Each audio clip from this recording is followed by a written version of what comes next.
All right, in the weather intent service, we're going to want to now we could do it a couple different ways, right? We could send back the full just string that we just got. We could just send that string back and parse it then in the activity. That's not the best way to do it. You probably actually want to do all the Java, the JSON parsing in the background thread of the activity and just send over the digested data. In our case, it's just an int, right? So let's do the JSON parser. Luckily, there's a decent JSON parser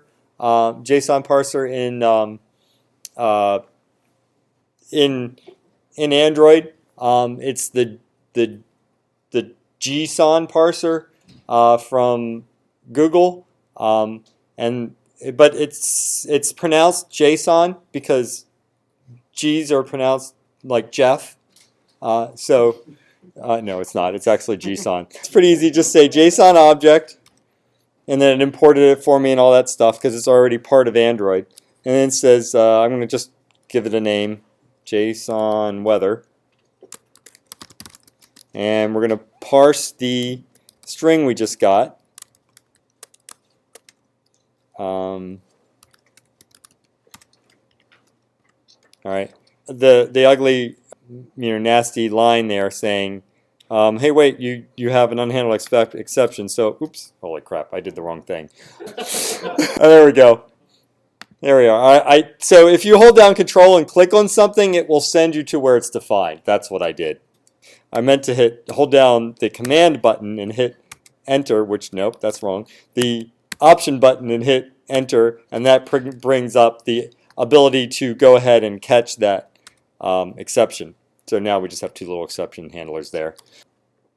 So that's going to take that string, turn it into a JSON. If it's not, it'll throw the exception. Then we'll have another JSON object that is the main part of it. So if you look at, if you want to look at and visually parse the curly braces out of the thing, you'll see a section called main. Oops, sorry. I'm going to say JSON weather, and we're just going to get that JSON object. It's nested in there called main, right? And now we have that part of the curly bracy thing. And then in main, there's a field called temp. So it's a double temp called main.getDouble, and it's called temp.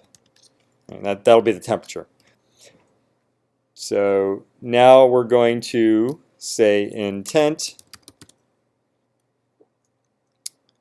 We're going to create an intent to send back. All right, so that's what I'm doing now.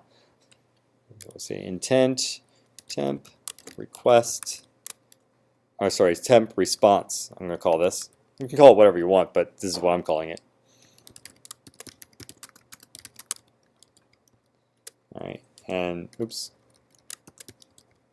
So since both sides have to agree on what it's called, I'm going to create a public constant called com.praxis.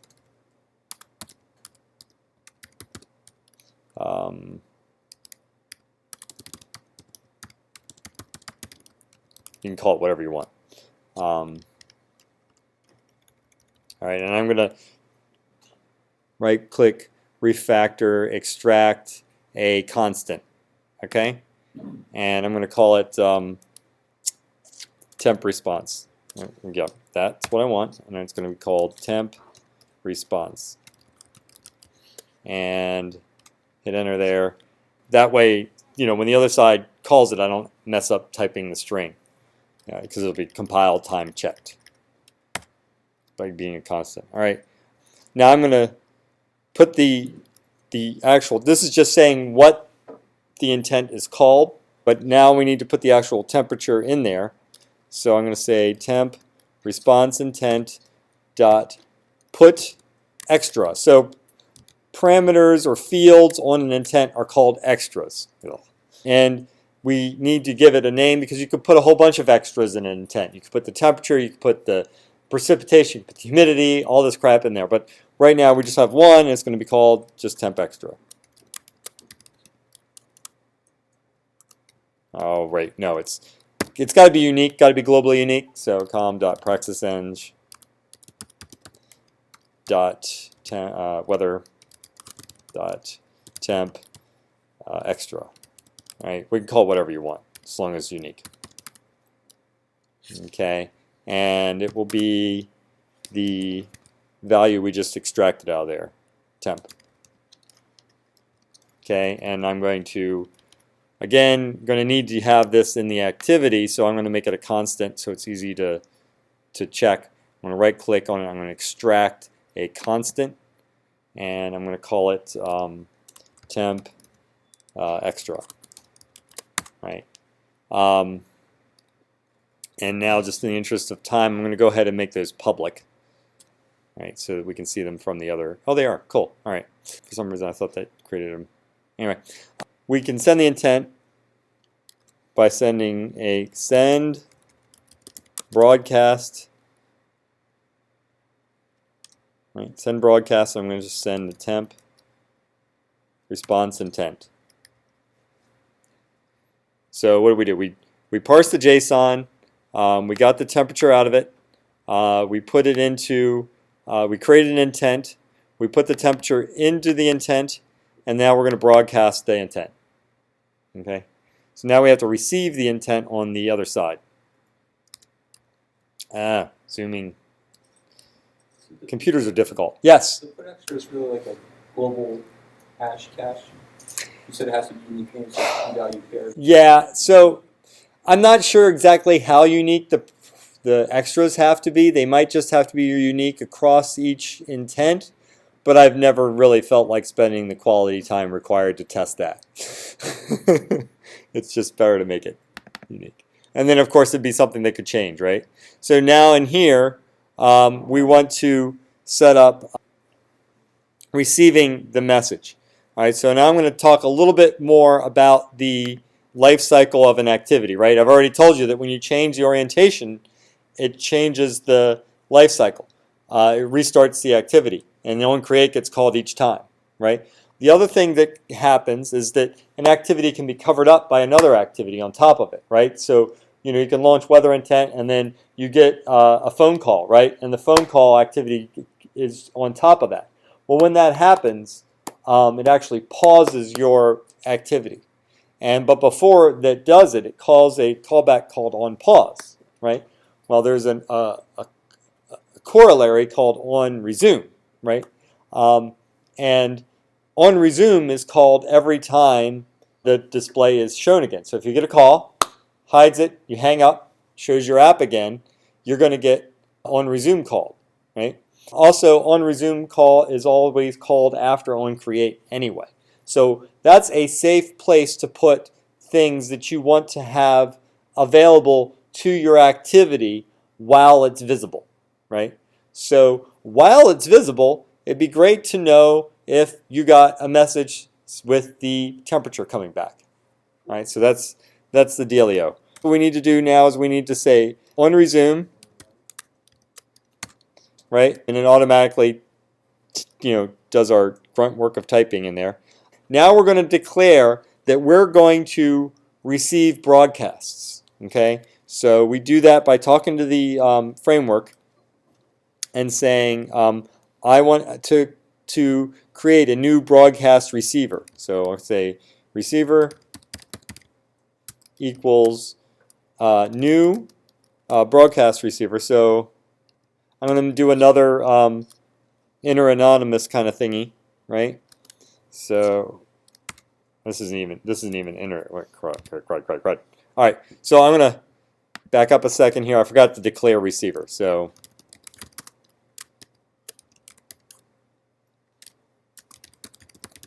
there it is.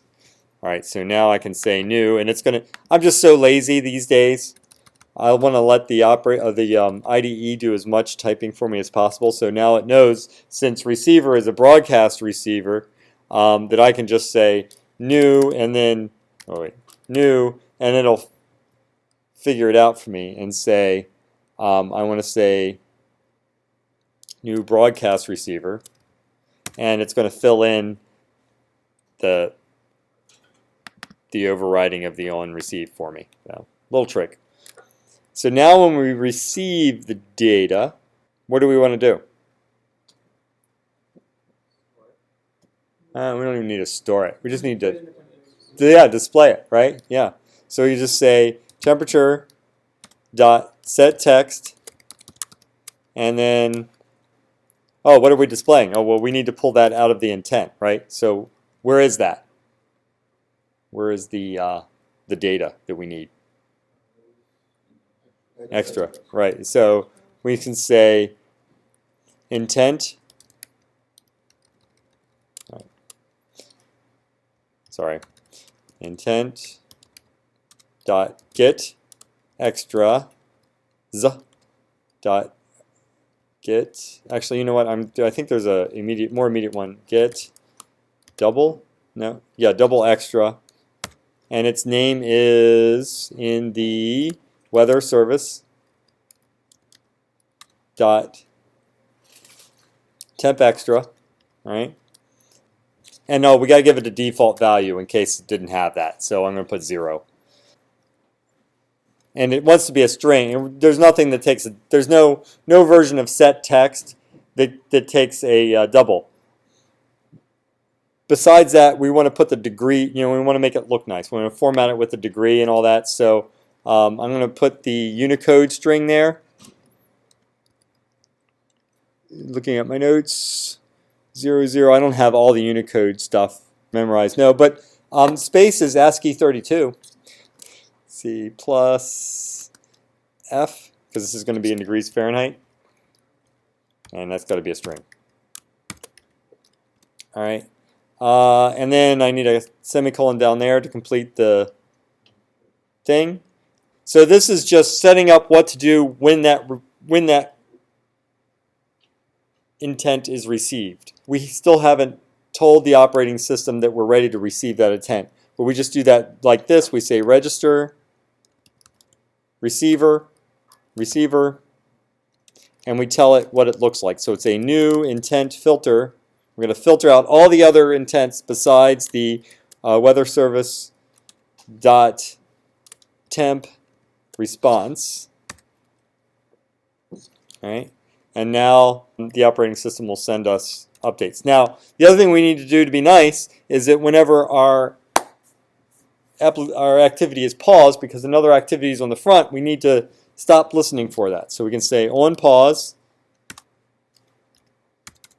And in here, we can say unregister receiver. Not creatively named, but that should do it. All right. That should do it. Let's see. I didn't log anything, so we're going. So if our weather service responds while the app is in the background, does it, when it comes back, it doesn't? It's not going to do anything. Yeah, it's going to throw it on the floor. There when the data Yep. comes back. Yep. That could happen. Yeah. Like we hit refresh and then it goes out, but we get a call Right. before the data comes back. Yeah. Send a call and then, okay. Could happen. So here we refresh. Send. And there it is. Temperature. Yeah. Say if you operating sent into the label, Yeah. I do it. seeing how you're getting it back from that event handler to the other one. Right. So yeah. Let me walk through the data flow. Right. Yeah. That'll help. So I press refresh. Click. I come over here. The operating system or the framework will call my handler here. So let's say you go back and forth. Aren't you constantly creating a new? I guess it's just is it going out of scope? Like you created this new broadcast receiver and attached it to the receiver on resume. Mm-hmm. Here. Okay, and then you register it, Mm-hmm. and then you unregister it. Mm-hmm. But does that unregistering basically remove all references to that receiver, and so the garbage collector cleans it up, or does every time the app resumes, are you creating a new? No. We're not leaking receivers, if that's what you're worried about. Well, that's what I'm asking. Yeah. How is that Yeah. taken care of? Yeah. It's garbage collected. It's garbage collected. It's all right. Yeah. But good instinct. So that's because it's getting unregistered on the pause. Right. That's the last pointer to that. When it gets assigned again here, then it goes. Then it can get garbage collected. Right. Okay. Yeah. Do You always- technically don't need to do. You need to check to see if receiver is not null, do you- and not do it here again. Not recreate it if you wanted to. Are you guaranteed? Yeah. So that was the next question. Are Yeah, you guaranteed to get an on pause for every on resume that you get? God, I hope so. Yeah. Yeah. Would you normally like try to create the receiver up in somewhere else and just register it on the resume and unregister, or is this like a typical? This is a typical pattern that works well. There might be some edge case where you want to register on create, so that you could start getting data. You might want to update an internal value or something, and not unregister until you were completely done. But it's easy. It's going to consume less system resources if you unregister when you're not using it. So that's part of being nice to other apps running in the small memory space. So yeah, so data flow, right? The first thing that happens that I kind of really glossed over is when you launch the app, an intent is fired from the operating system to your app that says launch your main activity. Okay, this is the main activity. This gets launched. And then when this is launched, it's going to lay out the display. Then it's going to grab the temperature and refresh button from the layout. And it's going to create an interanonymous class in the on-click listener for the button. Then it's going to call on resume, right? Set up the broadcast receiver.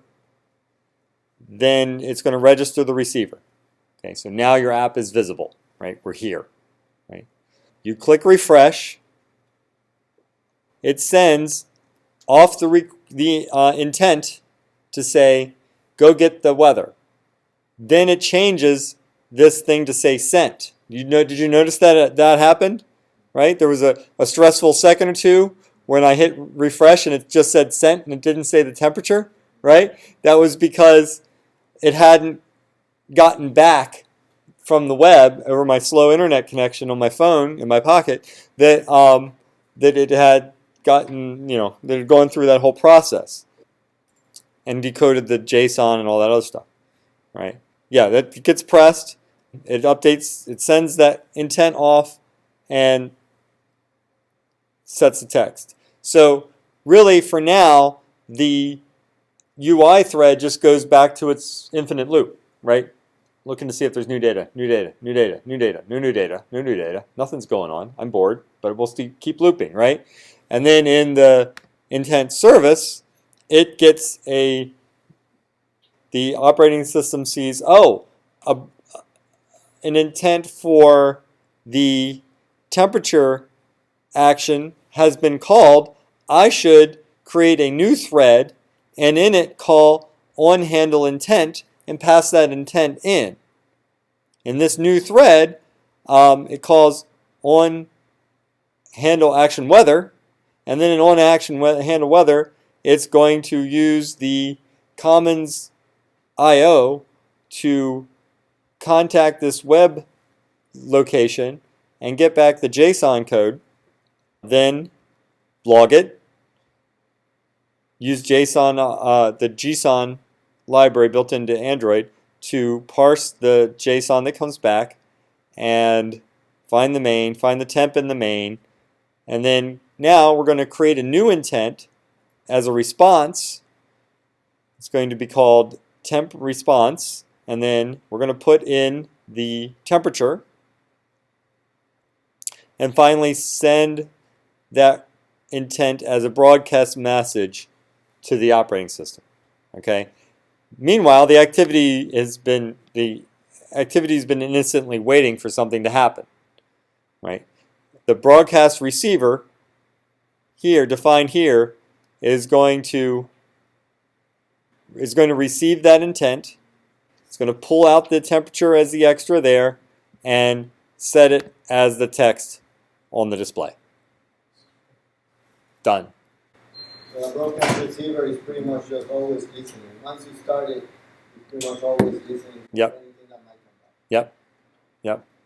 So you can listen for different broadcast events that happen in the operating system. Startup is one, by the way. So you can have an intent service that's actually triggered whenever you boot the system. It's like the auto exec bat type of thing. So you can do, there's a lot of other things like when the cellular data is activated, when a whole bunch of other miscellaneous stuff that happens when it's plugged into the wall, when the battery's low, it gets all those things are thrown around. If you ever hook up your phone one day to your after you get the developer driver for the USB, hook your phone up and turn on the Android monitor and watch it, man. Just a whole bunch of stuff gets logged, especially from Samsung's, man. They log everything that happens, like anything on the main launcher app. It's just a ton of stuff. Yeah. So any questions on that? Yeah. So the broadcast messages are still intents, right? Yes. The main difference there is an intent only one other activity can pick it up, right? And the broadcast can go to many. Is that the main difference between the two? What's happening behind the scenes when the intent service is launched is it's actually launching a broadcast intent, but it's just the operating system has convenience here that allows you to just say, where is it? It's in here. Oh yeah, here it is. It's just to call the server. All right. So this is the way to go, though. We were here before. Right. Filtered in. This is like the definitive one-stop environment to do development. Yes. Don't worry about Eclipse. Yeah, don't worry about Eclipse anymore. Yeah. All right. Any other questions? All right. Thanks for coming out. Yeah, go ahead. What do you use to prototype the app before you actually start developing? That's a good question. Typically, either a whiteboard, paper, or this IDE.